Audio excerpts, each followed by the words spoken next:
кумитаи давлатии амнияти миллии Тоҷикистон бо нашри як филми мустанад ки шаби гузашта ва субҳи имрӯз 22 май тариқи телевизионҳои давлатӣ пахш шуд, шабакаи радиои Zelloро аз паёмрасонҳое ном бурд ки шаҳрвандони кишвар тавассути он ба гурӯҳҳои террористиву экстремистӣ шомил мешаванд.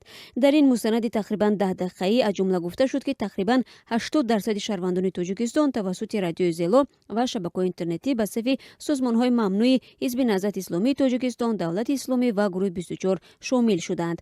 кумитаи давлатии амнияти миллии Тоҷикистон дар ин гузориш Zelloро яке аз паёмрасонҳои бадбахтиву касофат ном бурдааст ки мубаллиғони созмонҳои террористиву экстремистӣ онро ҳамчун воситаи асосии ҷалби ҷавонон ба сафҳои худ истифода мекунанд.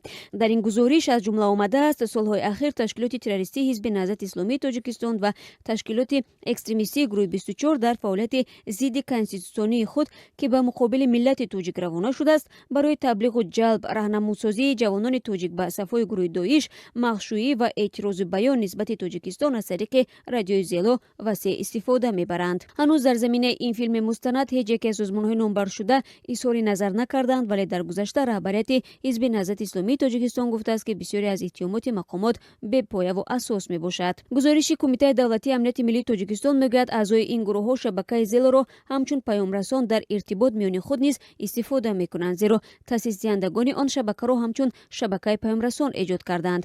дар ин мустанад ҳамчунин назари чанд афроди муттаҳам ба таблиғи ақидаҳои гурӯҳҳои ифротӣ ва истифодабарандагони ин шабака истифода шудааст.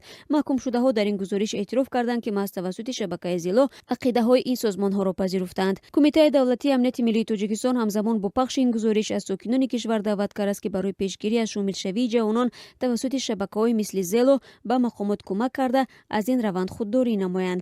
дар мустанади ин кумита гуфта шуд ки дар Тоҷикистон 1.6 миллион нафар ё 19% аҳолии кишвар ба сомонаҳои интернетӣ дастрасӣ доранд. то имрӯз даҳо сокини Тоҷикистон барои тамошои наворҳо ва ё гӯш кардани суханрониҳои мубаллиғони созмонҳои фаъолияташон дар Тоҷикистон мамнӯъ аз пойгоҳи интернетии Zello боздошту зиндонӣ шудаанд.